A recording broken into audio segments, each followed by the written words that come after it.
Il était une fois, au cœur de l'Afrique, un village appelé Nkutu, niché au milieu d'une forêt luxuriante où de majestueux baobabs s'élevaient vers le ciel.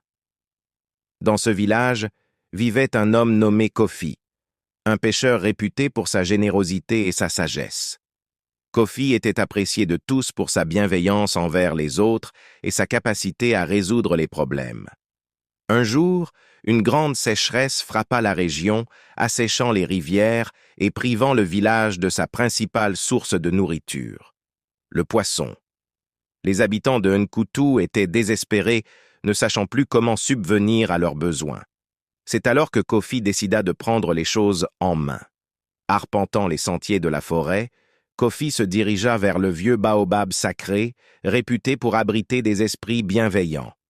Là, il implora les ancêtres de lui venir en aide pour sauver son village de la famine.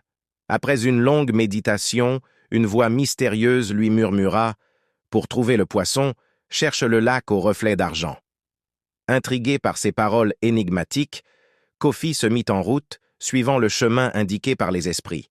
Il traversa des rivières asséchées, escalada des montagnes escarpées et bravant les dangers de la jungle dense. Après des jours de marche, il arriva enfin au lac au reflet d'argent. Au bord du lac, Kofi aperçut une silhouette mystérieuse qui semblait flotter sur l'eau. C'était Malaïka, la déesse des eaux, qui veillait sur les poissons de la région. Impressionné par sa beauté et sa grâce, Kofi s'agenouilla devant elle et lui exposa la situation désespérée de son village. Touché par la sincérité et la bonté de Kofi, Malaïka lui confia une lance magique, capable d'attirer les poissons vers lui. Mais elle posa une condition.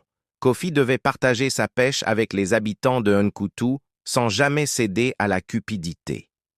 De retour au village, Kofi utilisa la lance magique pour pêcher d'innombrables poissons regorgeant de vitalité et de saveur. Les habitants de Nkutu furent émerveillés par cette abondance inattendue et remercièrent Kofi pour sa générosité. La famine fut vaincue et le village retrouva sa prospérité d'antan. Kofi avait compris que la véritable richesse réside dans le partage et la solidarité. Il devint un exemple pour tous, rappelant aux habitants de Nkutu l'importance des relations familiales et amicales tissées dans la bienveillance et le respect mutuel. Ainsi, le village des Baobabs vécut en harmonie et en paix sous le regard bienveillant des esprits de la nature grâce à la sagesse et à la bonté de Kofi, le pêcheur au cœur noble.